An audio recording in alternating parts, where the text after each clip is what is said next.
feel really honored that I was able to have been able to be the moderator for Editor's Lounge. How many years, Terry? A lot of years. So many years. But anyway, I'm happy. I'm so happy we're back. I think we're all happy to be in a room with other people after 3 years of being locked away. And we promise you another scintillating conversation about NAB and all other things. I'm literally on the edge of my chair. It sounds like almost everybody here already got an introduction. I think, Katie, I don't think Terry mentioned anything about you. Director of Technology at Marvel Studios. Joanne, I think you know, is the head of production technology at Amazon Studios. Michael, you've worn many hats, but now you're here as the Senior Director of Innovation at Shift Media. And Jeff Sengpiehl? Sengpiehl. She nailed it. I nailed it. CTO of this illustrious, fabulous establishment, Keycode. So I'm going to start off a little bit the way we've always done for Editor's Lounge.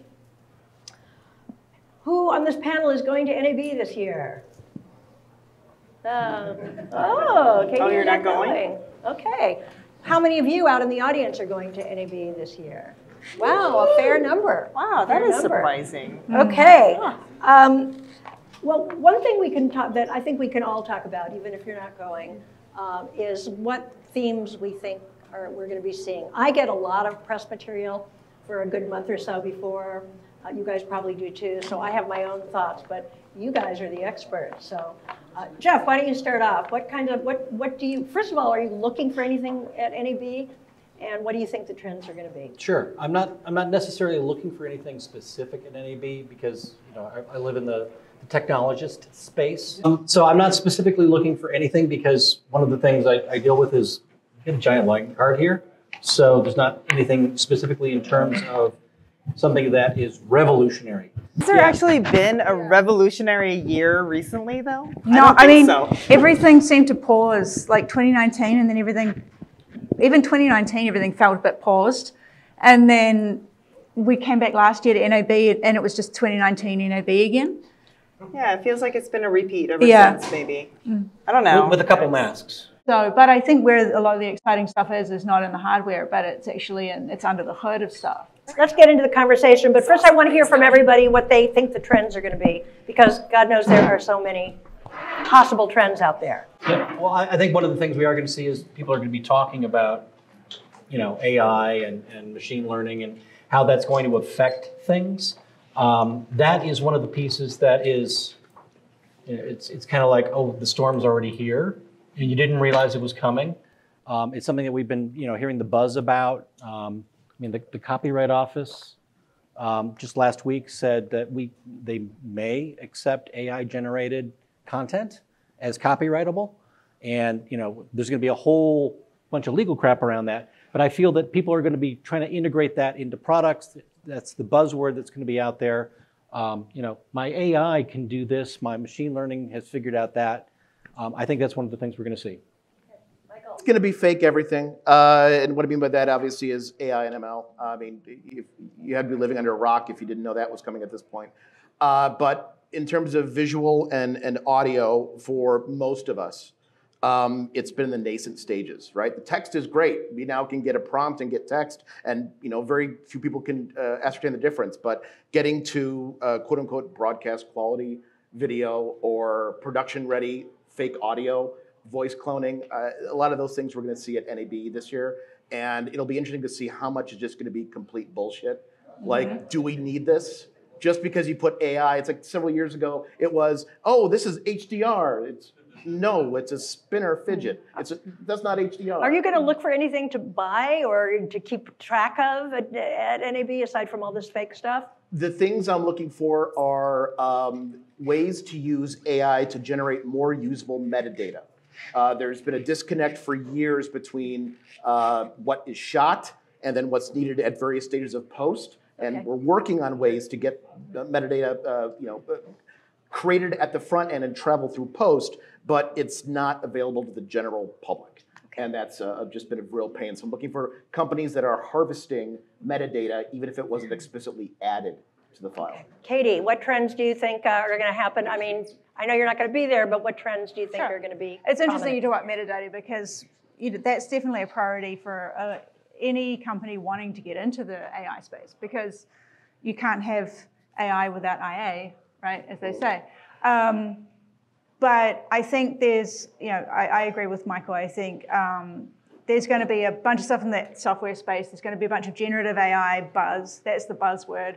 And it's going to be the same, it's going to be that level of vaporware bullshit that we had with Metaverse last year, at NAB. I even see it now. It's all these companies that are oh, this is AI, this is, all these things. It's we've always known for years that there's AI and there's AI.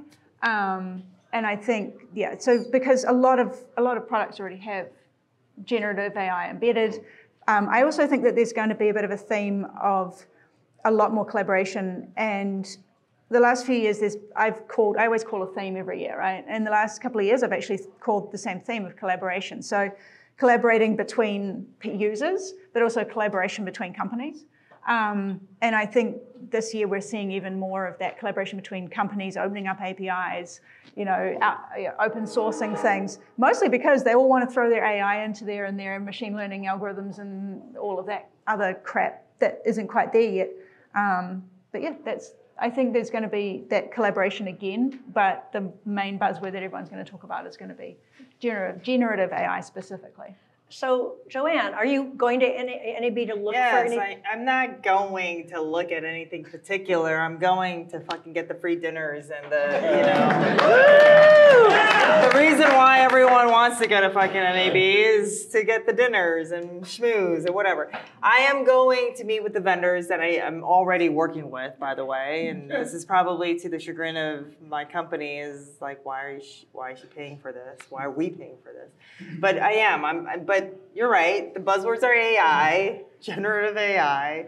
The problem is that I don't personally think that any of us know how to implement AI correctly. That's just my personal opinion. Well, because the metadata's screwed up. The fucking metadata shit that he's talking about, but we don't know what kinds of metadata to scrape to actually have functional AI, and nor do we know how to actually apply any training that's going to have any kind of meaningful AI that's going to give us anything functional and operational. So anyway, yes, generative AI is going to be a thing. It's going to be it's a buzzword, and it's going to give us, cool things to look at, and gives us. I ask it to make a diagram, and it makes it for me. It's cool. But is it going to be difficult for the question for all of you to kind of sort the wheat from the chaff? That's our jobs. I think most of us, that is literally our jobs, is to count, this is what I've been doing for years, right? Is this bullshit? Yeah, I'm not looking at it, right? I'm not looking at the generative AI stuff. I'm just looking at how to aggregate, first of all, how do I identify the metadata that I need to actually create the functional and meaningful AI that I need to operate? I don't even know what kinds of AI that I need. That's a difficulty to identify. So let's start there. You may be right in the right realm. Well, let's start in the metadata realm. Let's start at identifying what we're trying to do first. But it's there already. What we need. I mean, the thing is, there's AI. There's metadata that we need for. Oh, it's a movie. It's this size. And in fact, there's general stuff that we need, which is for the archive. Mm-hmm. 30 years down the road, somebody wants to look for the 4K version of XYZ. There it is. That's metadata. So that's general. Now there's production metadata. There's post-production metadata, and then there's business metadata. That's right. Because the thing is, everybody's company is interested in the business metadata. They don't give a rat's ass about the rest of it. Forget it. And then guess what? Later on down the road, you don't even have the archive metadata you needed in the first place. That's one of the things that is a problem. And it's one of those things I've been talking about for the last 9 months, is our ontology doesn't exist correctly. Mm. We don't know about it. I blame my nation's schools. We don't know how to organize data. We weren't trained that way. And the thing is, we're in a life now where it's all about data organization. I don't know how many photos are on my phone. There's thousands of them. Can I find anything? Nope, I gotta scroll through. Yeah, we just went from this pie in the sky, generative AI, buzzword thing to all the way down to we don't know how to fucking label things. Yeah, the thing is, if I identify one of my kids on my phone, and then my phone can then go through all of it and find out where the picture of my daughter is, then yeah, that's generative AI that is useful to me. Which exists. Yeah, it exists. But the thing is, we need to find that AI that uses the metadata in a way that is useful to us. Which I will argue exists. So, and I think we need to be careful about talking about pie in the sky generative AI stuff, because it does exist, and it is existing in a lot of the tools that our artists are using. And I think it is useful to many, many people. And there are so many things that it can solve. What we need to do is, like all the technologies, a lot of technologies we introduce into the marketplace because we can, not because we should. 3D. I'm sorry. No comment. But I think, I think we also need to acknowledge that it's there, and we need to actually be looking at solving the problem of how do we do it safely, ethically, securely. That's what I'm interested. That's what I'm focused on right now. Is the fact that my artists have those tools at their fingertips. It's in their NLE, it's in their VFX program, it's on their computers, it's in their phones, and they are using it to solve problems. And I don't want to stop them solving the problems they need to solve. And these tools are awesome tools. So how can we make sure that it's awesome for them? Like, how can we make sure it's great so they're not going to go on Reddit and find some weird plugin, So is NAB going to be a good place to find out who's got the real deal, something that's useful, and people that are... You ask them to come back and see you after NAB, then you find out. The old joke is announce at NAB, ship at IBC. Yeah. Right? Because they're trying to find what's vapor and what sticks. Or if you like Black Magic, it takes you to next NAB to ship. But we'll leave that there. Well, don't forget Red. Oh, well, Red. Speaking of vapor. Hope and a prayer. So yes, it's seeing what folks are talking about, but more than that, it's talking to other people in the industry, other technologists, and saying, what have you seen? Have you seen X, Y, Z? Did you go to their booth? Yeah, that's bullshit. Okay, good. I know that when I walk in to be kind of skeptical of something. So for me, it's more of that. I almost feel like we need a post-NAB get-together to spread the word of what's real and what isn't, because how does that, if somebody's less technologically knowledgeable, how do they, thread the needle? If only someone had a post-NAB tour. If only. Or podcasts even. Or If only we had podcasts with this panel. I wonder, are you suggesting any particular podcast? Well, we're on a podcast. Yeah.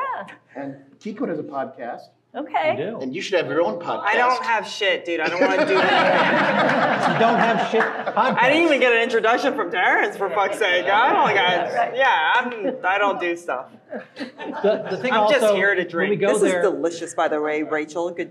Thank you. some of us go to the back of the hall and see those little booths. The outside is from the all best part. Yeah, the stuff that it's a little Korean The company crust. or somebody from Tennessee, and you're like, you're doing what? Oh, yeah. crap, that's cool. And that's the thing, you're at that dinner, true. and you're telling people, yeah, I saw this cool thing at the back of the hall. And they're like, which hall? Oh, I don't remember. Yeah, this question of like what's real and what's not is not the right question, I don't think. I think it's just, it's a discovery process a lot of times. What has potential as well? Like, what can we support to become real? Yeah, what can we use to make what's useful? shit I mean, happen? it's like Sensei from Adobe. Does that make sense? Yeah. You can pull all the text out. It's going to give you generated. Wow, way to kick that in. Are they paying you? No. They're sponsoring this. But the thing is, You shill. Way to go, Adobe. You shill. that's that technology that's built in there. I haven't seen it. And I'm sure it's good. That's the thing is, Yeah. other people have those useful technologies that are going to be part of that. It's not just machine learning for the sake of machine learning. It's like, how does this integrate with what I need to do today? Well, and that brings up, in the world of AI, obviously there are a lot of people in prominent places who are like, well, let's put the brakes on. Because There's an article that just came out, was it this week, that there's a 6-month moratorium that's being proposed on AI development? Yeah, good luck with that one, right? Of the 100 technologists in the Honestly, world that was that the don't do it. dumbest thing I've ever heard. It'll give the bad actors more time to get ahead, right? No, it's let my company catch up. That Or was that. what it was. Yeah. Yeah, the genie is out of the bottle. Yeah. So, usually when we talk about new technologies, we talk about, whose careers are in danger. This doesn't sound like it. Is this going to threaten? Oh my God, jobs? let's just get this fucking cleared up, all right? Yeah. Everyone's career is in danger all the time. Get over it. You guys we're all expendable at any time. Evolve, let's just get that clear. Yeah. So the thing is, we're all, Michael is expendable. I am expendable. We're all expendable. Just get over it. So you need to be adaptable. Yeah. So, hey Chase, you got that still? There's a still we want to see. There's a still. Philip Hodges, he's got to make an appearance. Oh, yeah. Philip. So Okay. he threw all of this documentary dialogue into ChatGPT and said, make something of it, but keep it in order. It couldn't keep the text in order, but it told the story. Soon. Okay. Soon. That piece is going to be there. So instead of it just simply being the text, now let's turn that into A script. Right? a script. Yeah. Or video that's attached in the case of a Well, documentary. my job is certainly gone. Everything's instead of reporters in India, it'll just be ChatGPT writing all the stories. No, it won't. But it doesn't have the correct background. It only knows what you've told No, I it. know. Yeah. And that's part of the Do other I need problem. to pull out my quote? Do I need to pull? I thought Are you you'd ready? hold on to it. Are you ready? Do it. Are you ready? Drop it. Drop it. We always overestimate technology and underestimate society. I say Think it about again. that. I'm not Get sure that on a everybody heard it. T-shirt. One more time. Say it again. We always overestimate technology and underestimate society. Yes. And we certainly overestimate technology in the near term. It Everybody's is like, a "Woohoo." tool. It is a tool, just like every other tool. And if it's going to do bad stuff for society and people's jobs, what do you think people are going to go, okay? No, they're just not going to use that tool. Now, this is something I've been writing and speaking on this particular topic for a really long time. So could wheel out many of my talks on this topic, but let me just say my general, I have a theory, other than obviously, computers cannot by their very nature be creative. But my theory is that I think we will see an awful lot of generative AI-generated video production because, my God, everyone wants to save money, right? And there are people who want to save money. And there are the low-end kind of, that are going to use these things when they become available, when they become good enough. And what we're going to see is everyone can pick out a Mid-Journey shot, right? Everyone can pick that out because it looks the same. They all look like Mid-Journey. We're going to see a lot of this stuff looking the same. So there's going to be a bunch of content that just kind of looks like it came from an AI. And what we're going to see is we're going to go, well, that's free, so I'm not going to pay for that. That's not premium content anymore. And so the premium content is going to be the stuff that is so clearly not made by an AI that it could only have been made by a person. So I think that if we get that far, I think that the premium content is going to be stuff that's really creative, and editors' jobs are going to be more about being creative because these tools are going to let you not waste your time on the boring stuff and give you more time to be creative, which will be the thing that is given like higher status. Well, it's interesting because we always say content is king, but if content is generative AI, maybe it's not so kingly anymore. I think you guys are overestimating humanity. Fuck. I think if you guys give them an easy way to ingest this shit, give them stuff to look at, regardless of whether it's generated by computers or humans, they're going to eat that shit up. To an extent, but they're not going to pay for it. They're not going to pay a premium for it. But the thing is, we're also talking about there's the overall, hey, this is content that's generated by AI, and then there's people who are using AI to assist what they do already to make it easier because we don't want to do the boring bullshit. I mean, you use Google and not a bunch of books that are encyclopedias anymore now. Like technology does. And we've eliminated the entire encyclopedia business, basically. It's the parts of your job that you don't like mostly that AI is going to do. It's going to do the sorting, it's going to do the organizing, it's going to do the transcripts, it's going to help you with Frankenbites because it's going to be able to generate words that you don't have to try and find from another take. So instead of spending an hour trying to do a Frankenbite, you type it into a website and you get that because you trained it based on someone else's voice. You're going to be able to generate B-roll, so not everyone is using that same stock footage of a girl using a computer in a creative agency. Stop using that stock footage, everybody. And you all know what I'm talking about. It's going to be those things that are going to be AI assisted. You're also going to see searching for content. Instead of searching who uploaded it and where they were located in the world, or maybe the client number. You're going to be able to search on a person sitting outside, drinking a can of Coke, speaking this language in this part of the world. And it's going to be enable you to find content to put into your creative piece easier. That's all the stuff that's going to be done by AI sooner rather than later. And I love that kind of utopian, oh, well, it gives us more time to create. You and I both know that post timeframes are just going to constrict, right? Because you don't have to spend as much time doing that stuff at the beginning. But there are parts of the industry it's going to disrupt. Yeah. So yes. The part I saw at HPA was a thing called about the future of localization done by the DPP people out of the UK. So what if I was just sitting here speaking in English and someone needed to see me in German? They take my voice, they use AI to turn it into German. I'm speaking German. My mouth doesn't match now. But what if you could just simply redo the pixels here, and now I'm speaking in German, and I'm speaking in Portuguese, and I'm speaking in Spanish and Tagalog or whatever.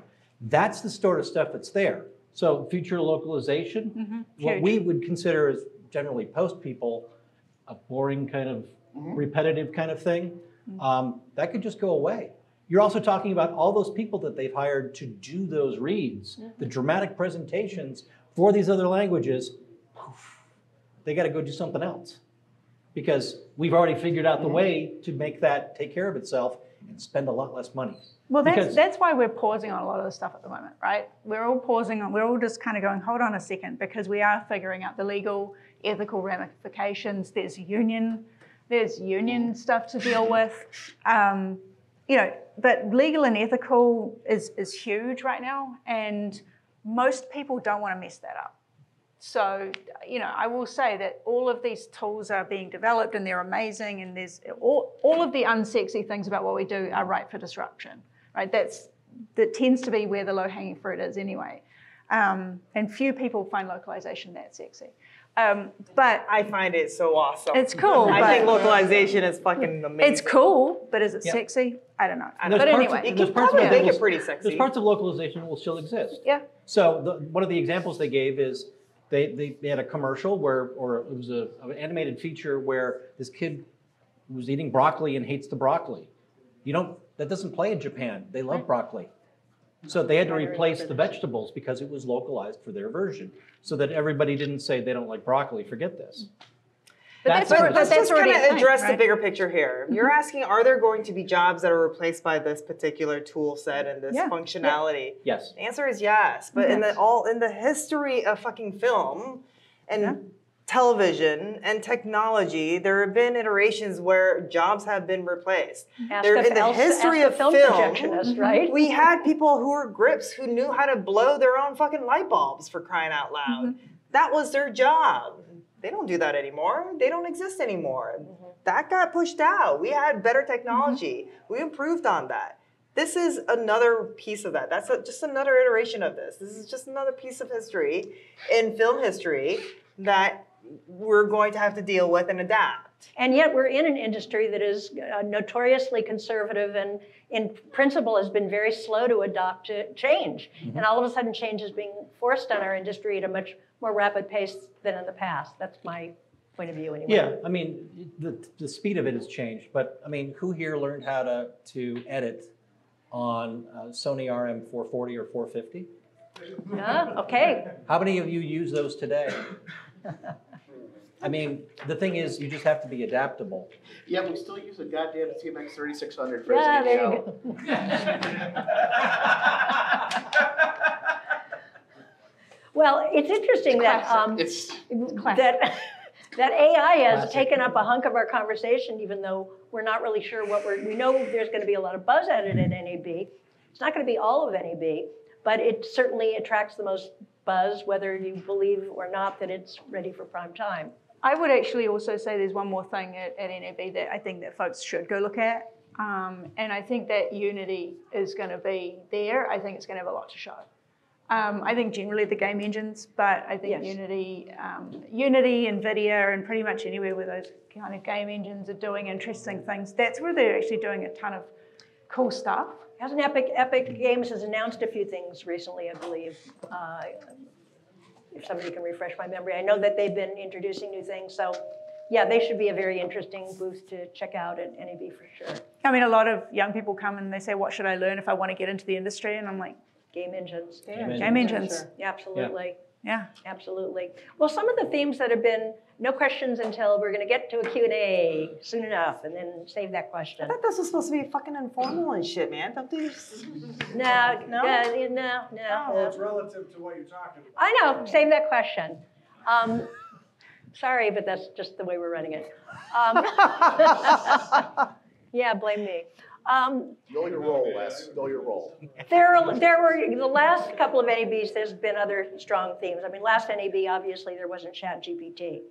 But there were things that were really huge and felt really new, like virtual production. Metaverse was last year was Metaverse. Yes. All right, so. Which has almost destroyed Facebook. Facebook has been dumping billions into it, and guess what? They're not doing that no more. Give a little context to this for people who may not know what you're talking about. Sure. So there's been a lot of spending around the metaverse, which is, hey, that virtual thing that we're going to put on our glasses on and live in, and it just hasn't taken off. Disney closed their metaverse Yeah. unit. So while there's pieces of that are AR and VR and XR, those have some validity, but living in a virtual environment is not something that has seen the commercial acceptance that it needs to Yeah, see. but that's because of where it is in the hype cycle. I think this is actually probably the fastest whizzing over the hype cycle I've ever seen something do. Yeah. And I think it went up here and it went down here like within 6 months. And like every technology, it does this and it does this and then it comes like this really slowly back up. So Could be back then. I still think that I think that the reason why people think that it's silly is because it's not what it will be, and we can't see what it will be. We can't imagine what it will be. But everybody's looking to get more immersive, right? With their media, they have been ever since we took things off stage and we took them into the theaters and we took them into our homes, and then we got stereo and we got HDR and we got 3D and we got games and all of this sort of stuff. I do think that everything that we're doing, whether it's good or it's bad, is a stepping stone to the next thing, and we are looking to be more immersive. So and people have been drawn to virtual worlds. Why do you think gaming is so big? So I do think that it's just that it's not the thing that it's going to be, but frankly, it isn't a thing yet anyway. It's not physically possible. Microsoft Flight Simulator is the closest we actually have to the technical capability of what would be required. But I think it's important to understand that it is going to come back. It's going to come back nice and slow, and people are going to sit there and tinker away at it until it's the thing that it's going to be. I know before, I'm sorry. I mean, is it? I mean, I don't know. The metaverse is supposed to be a new reality, an alternate reality. The only reality that we could achieve that is within a pair of goggles, essentially, right? Well, no. No? There's immersive exhibition. There's at all large kinds scale of ways to. Well, but I did Or talk. some shit. No, I mean, I think the metaverse as a concept hasn't really ever even been agreed on. I think the idea is that there is a concept that's pretty nebulous and we're still getting to figure out what it is, but that it is a persistent, right, which is what's interesting about it. It's a persistent virtual world that has commerce within it, and it's interactive and it's large scale. Ready Player One. Yeah, even Ready Player One, though, to my argument, is that you got in fucking goggles on your but face. we're only looking at it with goggles because that's the only thing that we can imagine it being right now. Well, And is individualized. So you get a choice where I'm interacting with this particular world and other people who are also in that world. Yeah. Because they're living in avatars. Yeah. Or you're dealing with like a dome type of exhibition. I'm just saying that the medium and being able to experience that world is It sucks right now, which is constricted why to it's not a thing. And even in this world of the fictional Ready Player One world in the future, it's still a fucking goggle. Well, to that you've end, got a chunk of people that have simulation sickness. They can't do it. Right. and to that end, what are we going to see at NAB this year that furthers AR and VR? Are we going to see anything that furthers Yes. the You technology? should be taking LSD and taking drugs to experience your metaverse in an actual holistic way. But it's not collaborative. So No, nor is it I holistic. mean, it's collaborative to the person who's taking the drugs. Yeah, it's not persistent. Yeah. So are we going to see anything? I mean, I think Yeah. we've seen AR and VR being kind of stuck, being the goggles, being a lot of limitations to VR for sure. What are we going to see?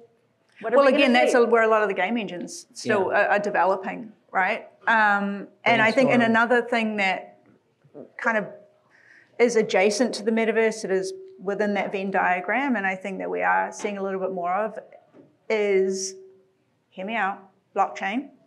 I think that blockchain, again, is maturing. It's coming into our industry. There are some really interesting companies that have designed solutions around blockchain concepts and blockchain technology, doesn't mean crypto, that actually are doing a lot for content security. Again, this is something that I've been blathering on about forever, but I do think... Illuvio? Illuvio is one of them. Can't pronounce it, Yeah. sorry. Illuvio is Yeah. one of them, yeah. But again, I think, that it's solving a lot of problems that we really need to solve. One of them being, I keep saying this, but I think honestly, it's a big part of the cloud strategy needs, part of what was holding us up to really going fully there, apart from egress, your guys.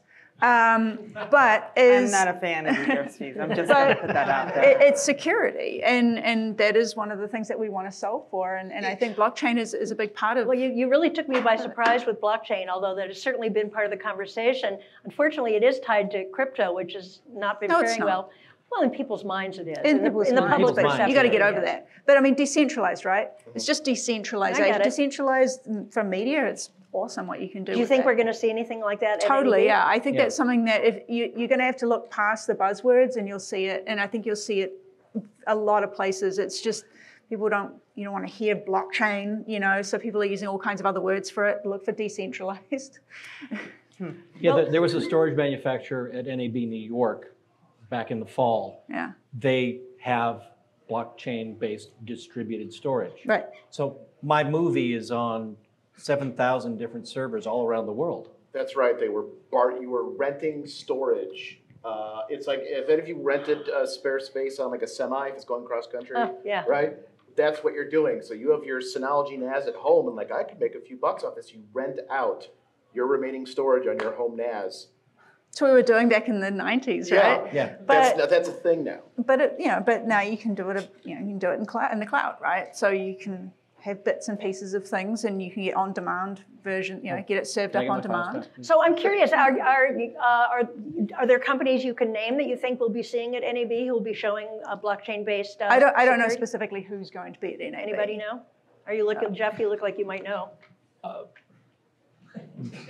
You can't say? NDA? Can't say. So. Okay. We're all under right. friend DA here. Yeah. Yeah, and he's under friend DA. I said, okay, here, So for those okay. people out there. All right, Joanne. I feel knows. like this group and this whole thing focuses on the technology and the tech pieces a lot, and for good reason.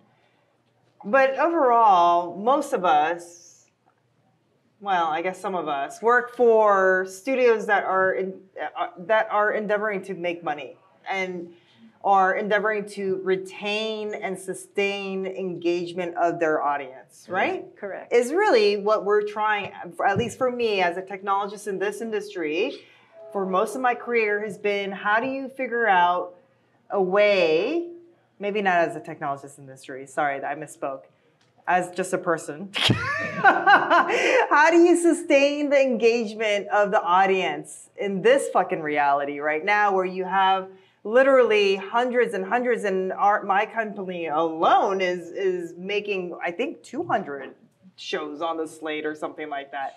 Hundreds of shows that is available to us. How do you engage the audience? How are you engaged, and what is it that is catching your attention?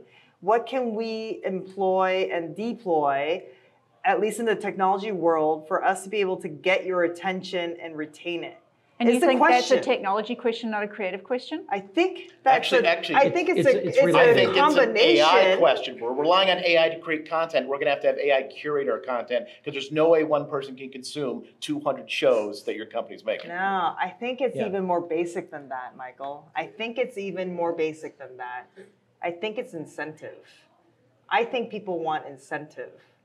And whether you create incentive based on quality of the creative side, because I've seen shows that are highly creative, are amazingly engaging in just the artistic form and the cutting and the timing and all of that is just amazing. Yet, there's very little viewership. There's very little appreciation for it. Creative is not what's attracting people. Well, what do you define Let's as just be incentives? Are we fucking talking like honest NFTs, here. right? I think Yeah, Marvel, when right? you bring up Marvel- blockchain, when you bring up NFTs, yes, there's an yeah. element of that could be employed, that could be distributed, that could be leveraged to engage the audience viewership. So There you is mean an like what Warner Brothers did with Lord of the Rings? That's real if you strong. I don't watch it. If you incentivize the audience some way, and technology comes in this way, when you incentivize them, you engage them, you retain their viewership. They have a reason to continue to watch. Some kind of that interactivity one with them. thing. Well, and the thing is, sometimes that incentive is everybody's talking about it. I better watch it so I can talk about it with everybody else.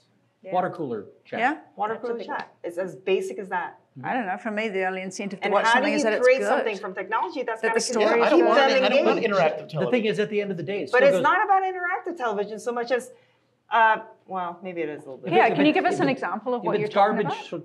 garbage storytelling isn't going to sell. Yeah. And we know that because it's simple.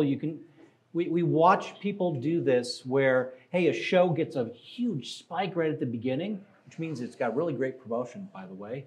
And then it just falls off and everyone's like, well, why isn't it? But there's a lot of things on TV that I think some of us could consider garbage TV. They're very But popular not everybody shows. considers them Well, garbage. I mean, It's just the a thing different is, genre. Our point is whether or not you're getting those eyeballs.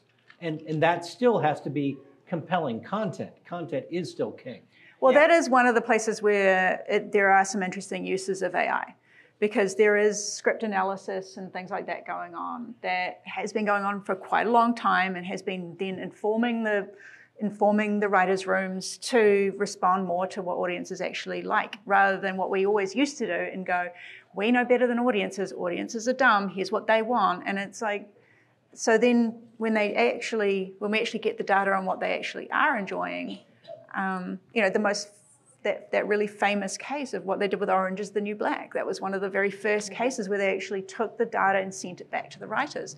And initially they thought, well, if we're going to have a thing about big diverse cast of women, we better make sure there's a white lady to be like, shepherding everyone through. And then after the first season, they realized that people responded not to the white lady, but to actually all the diverse stories and voices.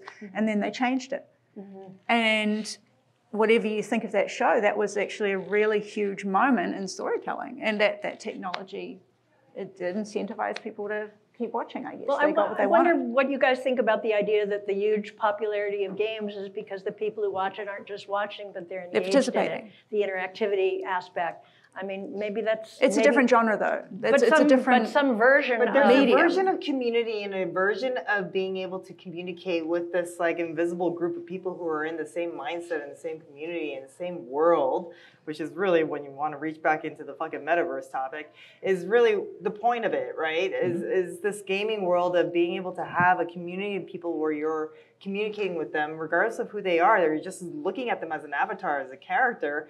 Meanwhile, they could be, 80-year-old, Chinese man in Singapore, bored to death, playing the same game as you, dressed up as a woman in a tank top, shooting. I don't play games. Sorry, I don't know. That's thanks for that image in our minds. Yeah. So it's the sense of being able to be part of a community that you feel like you want to belong to, and Fandoms. I think that it's the fandoms idea. But the thing is also some people just want to sit on the couch, veg out, and be entertained.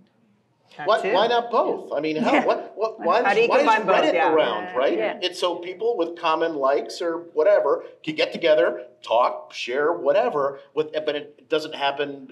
I shouldn't say it doesn't happen all the time, but it doesn't need to take place during you watching a show or during Right. you're watching a movie. It's done grassroots on their own. Yeah, you without should needing watch a anybody. movie, pay attention to the movie or the show, be able to enjoy it, but then also be in your head about like, I should be paying attention to the show because when I talk about this, when I'm in this community of people, when whatever incentive there may be, I need to know what's going on. But that incentive isn't coming from you or the company you work for. That's validation fact. from your peers. Yeah. And is that a technology thing at all? Well, sure it is, because guess what? I now have a pause button.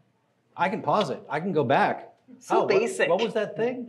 Yeah. Okay, that's what I thought that So was. basic. No, it is. It is so basic. And guess what? When people used to watch the Brady Bunch guessing. decades ago, you didn't have that. You know, I think if we go back to current technology as opposed to whatever this is, I do think that was a very disparaging comment. I think that's kind of like, shut the fuck up, here's where I'm going now. to bring it back to what No. we're talking about in terms of NAB and this year's stuff. I do think it was very interesting what Warner Brothers did with Lord of the Rings NFTs.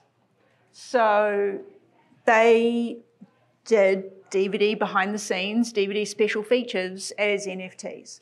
And it was really, really smart. It contributed to the fandom. It, made money. But it was, it was the sort of thing that we often don't get now with digital media is that nice little the extras, right? Mm-hmm. So you could buy all these different things at lots of different price points as NFTs, whether it was, like I said, special features behind the scenes, different things, posters, if you were cheap, I think that's a really interesting use of emerging technology in order to keep that fandom going. Which actually is really, it's creative technology that we end up contributing to, but that's all in the marketing side of it. Sure, It's not just the simple. Isn't delivering marketing where the most show. of our technology gets experimented with, played with, and tested? Mm-hmm. In talking about this, you brought up a couple of other themes that I will gently bring us back to Las Vegas Convention Center floor. I mean, I loved your comment about that we might see actually blockchain security systems on the NAB floor because cybersecurity has obviously become completely out of control. Mm-hmm. But you also brought up the cloud. And that's something that has been a buzz of the past, but it continues to be cooking along. And now people are talking about the multi-cloud universe, which is a goal for a lot of people. And yet there have been some big obstacles to adoption of cloud, mainly egress costs. I'm sorry. Where are we at with the cloud? I spent 4 years working for the leading cloud provider for cloud editing, and there is so many ill-conceived notions. First off, egress is bullshit, and second of all, it's not as bad as you think it is. It's kind of a scare tactic, right? It's compared to if you're worried about egress, then you're not doing enough in the cloud. Because if you're running a machine in the cloud, right, a workstation that all of us cut on for Avid or Final Cut or Premiere or whatever, you're paying several $100s a month just to use that machine full time. And egress is going to be less than that. So egress isn't something to be completely worried about. Is it a slap in the face? Yes. Is it nickel and diming? Yes. Is it shitty? Yes. And you all should stop doing it. That being said, the costs are because the cloud providers are not lowering their cost. If you look at the cost of a GPU machine, it's been almost flat for the past couple of years. And that's not because they have that cost because A, they can charge for it, B, the supply chain doesn't allow them to ramp up and get more machines to handle more load. So if they drop the price, more people want to use it, they can't support it. That's why there were outages last year and the year before. So the things to worry about with the cloud are obviously security, but a lot of times security isn't the fault of the cloud. It's because all of you put your passwords on sticky notes or you fall prey to social engineering and you get compromised that way, or someone doesn't know how to operate ACL permissions on a bucket and someone gets in there, right? Those are the big things. Also, like I said, the cost of storage in the cloud is just crazy. And that also boils down to, we live in an industry where we think that everybody should be extremely pleased to work with us and give us extremely great price breaks, because we're putting out the stuff that you put on, that you see on film and television. You know what? Same, whether it's DoorDash or the next, Disney movie, they don't care. It doesn't do anything for them. We're not buying at the scale generally that they need to cause those prices to come down. We want the prices to be down, but frankly, they don't have to. And I love the HPA. I love the HPA, but I said this during the show, I got to call you out. All the things that were done at HPA that talked about the cloud, not one person talked about cost. That's because they got it for free. Yes, I wasn't going to say that, but yes. Also, nothing wasn't talked about that didn't cost $100 million. You know what? TV wasn't talked about. It was what these big film projects do, and But when you're that's spending because $100 million. we have the money. So- we have the money to do But it's kind of the disingenuous. innovation. It's kind of disingenuous to the industry when It you're is. saying this is the epitome of where we should be. Of and how like, you should no, do things. Yeah. That's They the were just- 0.1%. They were exercising the example and presenting the operational technical pieces of it. That's understandable. But I agree with you that there was no mention of the business point of it, and the egress fees are junk. But here's why the egress fees are a focus, and here's why it is hard. Everyone here, if you're working in post and you're working on schedules and you're working on budgets, you know that the budget process is already locked in. You're anticipating a number. You know what that budget is going to be, and you're working with templates most of the time for your budgets in post-production, and especially for tentpoles and movies that you're working at studios, you have a template and you have a budget, and that budget is really hard, especially in post-production, to approve. So you work on antiquated numbers, on legacy numbers and case numbers that you have. And the egress fees are unpredictable. You can't work with those. You can't be able to just have I don't know, maybe it's gonna cost this. I think on average it's gonna be this. Can we approve this budget? That doesn't work. We have a budget, that's it, it's locked in. And we have a flat rate that we can work with. So egress fees are junk. They are, I can't, But is I've this heard being that- recorded? Yes. But it's that model. Our industry has been based on all you can eat. Look. We've been based on all you can eat methodology. And the It cloud doesn't do needs that. to be, and we all should, including myself, and I have been barking up the fucking tree about this. This industry is the fucking fractional. It's a small piece of the fucking pie. Let's just admit it. We have to bark up the tree, and we have to make sure that these companies know that there needs to be, at least for us in the M&E world, that there's a flat rate model that we can work with. But if there was a They flat know. rate model, Come The thing is, on, there are they flat rate know. models available. You would just there are, prepay but for they're it. not performance models. My though. No, you understanding. can get a performance model, but you prepay for it. You buy the year. Yeah, you can buy a year of storage at a certain performance level, and you will know exactly what it's going to cost you per terabyte. Oh, well then. My understanding is some of the studios have all solved. struck deals Yeah. with cloud providers. Yes. Oh, sure. Because they have the scale They've to struck do it. deals. Yeah. How long are those deals gonna? I can't believe Multi-year. this is Yeah. being. Multi-year. So- 1, 3, or 5 So years. are we going to see So anything part of- at NAB that Sorry. moves? I'm sorry, go on, Katie. I'll just say about egress. One of the reasons why egress is a big problem right now, though, is because we can't do the entire process in the cloud. So we are going up and down and up and down, and it's because it's going to take a little while for all of our technology partners to get there, or get out of their sandbox and get over themselves and allow it to get there, right? So you have to essentially be able to go from camera, get the raw up there, which is going to take a very long time, but it gets there. Then do the entire process. You've got to do dailies, editorial, visual effects, sound. You've got to get everybody on board to do it the same way so that everything stays there until you get to, then you do your finishing, and then you do your deliverables, and then you stream it. Now, if we can keep it all there and not have to be up, down, up, down, up, down, then the egress costs are nominally and arguably not that different to what we're used to in terms of just transcode and storage costs that we're used to. But that's, I think, the biggest barrier right now is that we can't do the entire thing in the cloud. We have to go up and down. Yeah, and realistically, the reason why we're having these egress fees surprise charges is because we're trying to iterate and get to that process of getting the workflows in the cloud. We're not going to fucking figure it out right away, dude. And be realistic about it. Be realistic about it. You're telling me, hang on, just, You I have want to to make be sure I understand realistic. this. Let's You're telling just me be that realistic egress about it. costs are there because AWS and others are working on the workflow?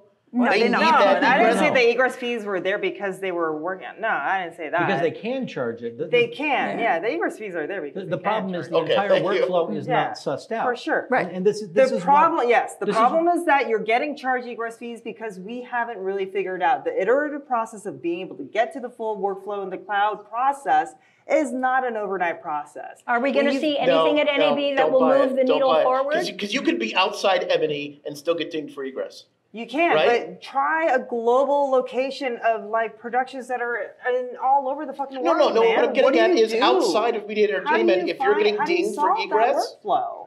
How do you solve that workflow? How do you solve our workflow that's, located in Japan that doesn't have any bandwidth availability?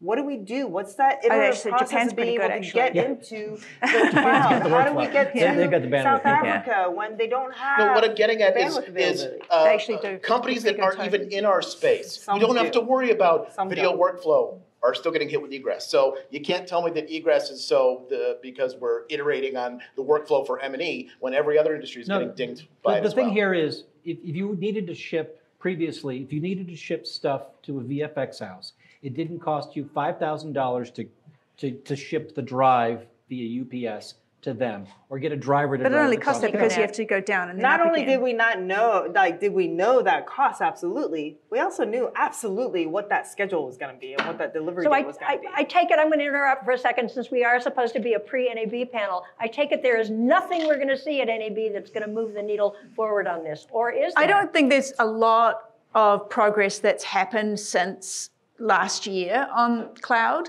I do think that there are some responses to Movie Lab's 2030 vision that are starting to be seen as baby steps along that path of improving what we've been working on for the last. And the goal of 2030 is to be able to exist in a multi-cloud universe where presumably it would hand. The problem is the gaps haven't filled in enough, and that's why we're having to bounce it in and out. And we're Once the getting gaps there. fill in, But it's I don't think there's been a lot of stuff that's really moved that far since last year. We have Because about 5 minutes left. Let me finish your statement sure, if you want to make one. because the thing there is, it's still been easier for us to say, we'll do this the old-fashioned way. Sure.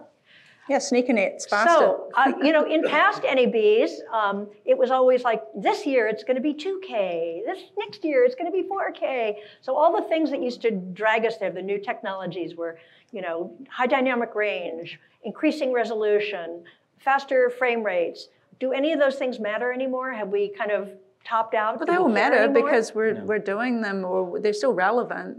Yeah, I mean, the thing is, and we had presented something on this at HPA, there's immersive production that's outside of Metaverse and Google and Goggle stuff. So, you got 16K screens all around you. So we're going to see a lot of very high resolution stuff at NAB. I mean, there's an 8K consortium that's out there. There you go. Okay. 16K is on the horizon, and the tools are. I mean, you've got almost there. virtual production and visual effects. You need that. barely fucking get 4K right for fuck's It's not sake. about I that. know, but the There's that. thing It's is, not about and that. this also goes back to the premium content thing. Yeah, it's not if about you're that. sitting in a theater with 18,000 of your closest friends, having the entire immersive experience, including The dome. sound and smell and all that other stuff. Smell. 4D. No, yeah. it's there. It's 4D. Yeah, it's there. I know it's there. Who the fuck wants to do Smellorama anymore? Some people do. Yeah, They do. All right, and last question, I know, because we are, sorry. No I know worries. we're kind of racing through this a little bit. But I did ask Katie a question that she apparently you came up with some data. Was it Katie? About remote, right? First of all, I'd like to ask, how many of you go into the office? Go into the office? How many of you are still working remotely? Oh, so a lot of people are still working remotely. So I asked everybody, where do we think is this, are we going to go remotely more and more? Are companies going to say, gee, why are we paying for all this office space? There is a lot of empty office space right now. And Katie did some research and has some numbers for us. Yes, for those of you who are aware of the survey, you might have got the, you might have seen the report already. So I pulled up the report on my phone for what we have from, so in 2022, 62% of our respondents remain 100% working from home. So that's across all of post-production. 14% are 100% back to in-person. So 14. Now, the other thing is that with the data over the last 7 years or so, I actually looked at the last 5 years in this to look at the difference between 2019 and now. And some of the things that not only show the whole who's in the office, everyone was in the office in 2019, right? But one of the interesting things is the pay gap data between people who work in LA and New York and who are based elsewhere for work. Now, what we know is that we saw that in 2020, like the pay gap between those who work in the major cities and those who work in the small towns was huge. And then in 2020, it went like that. Wow. And which obviously correlates and coincides with folks going, well, shit, I got to move home, right? Mm-hmm. I can't live in LA anymore. I'm going to go back to, Ohio. And they're working remotely. So we're seeing those pay gaps change, and we are back in 2022, almost at the 2018 levels of that. So 2019 levels the pay gap was 12.4%. We're at 9.27. We went down to 4% pay gap. So that's just another.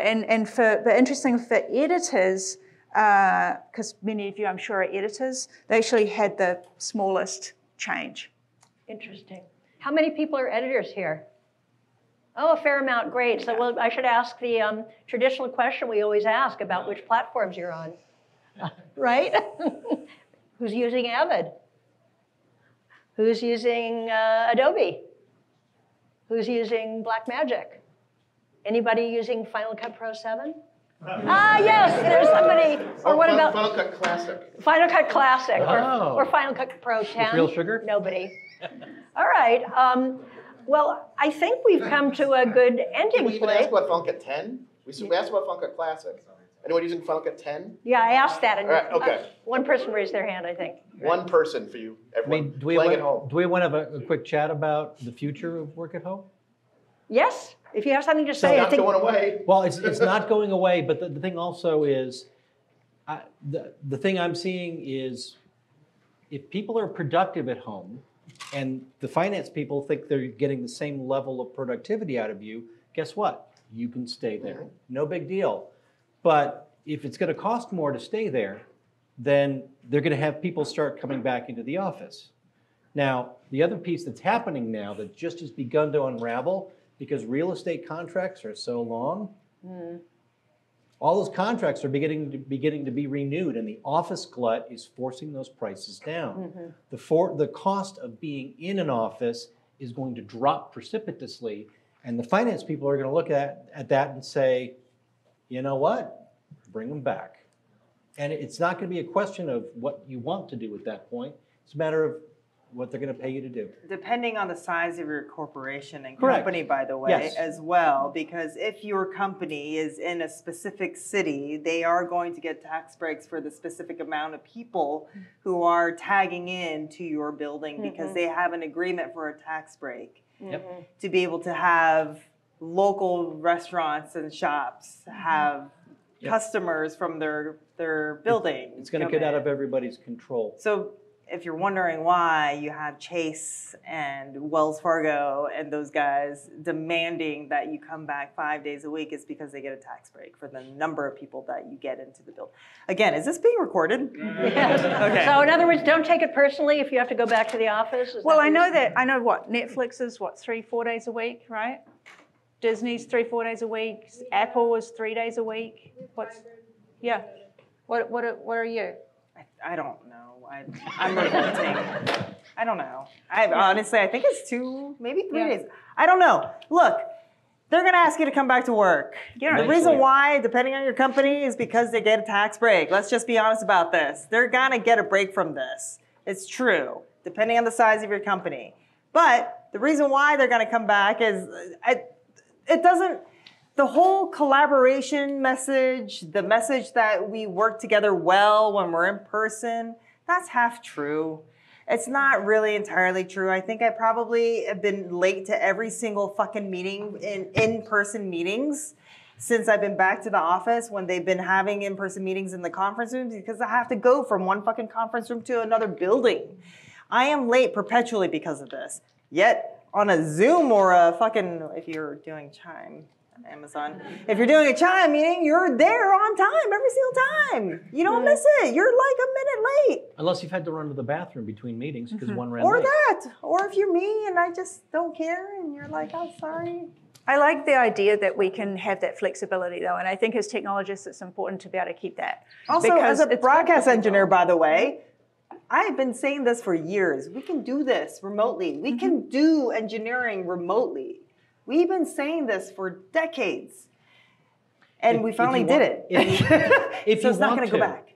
I'm in the office because I want to be in the office. Yeah. But that's the thing, giving people the flexibility to be and work the way that is best for them is what's going to get the best productivity out of everybody, right? Some people need to get out of their house for many reasons, and other people actually need to not get out of their house for many I'm one of reasons. them. And yet- so, it's great to give people the flexibility, and I think as technologists, that's a really important part of our job to optimize that, make it secure and make it work. And I think this is a good place to end. First, let's give a round of applause for our fabulous panelists. Thanks for watching Broadcast to Post. Please make sure to subscribe to the podcast to receive future episodes. Follow Keycode Media on LinkedIn, Twitter, Facebook, or Instagram to receive news on additional AV, broadcast, and post-production technology content. See you next time, folks.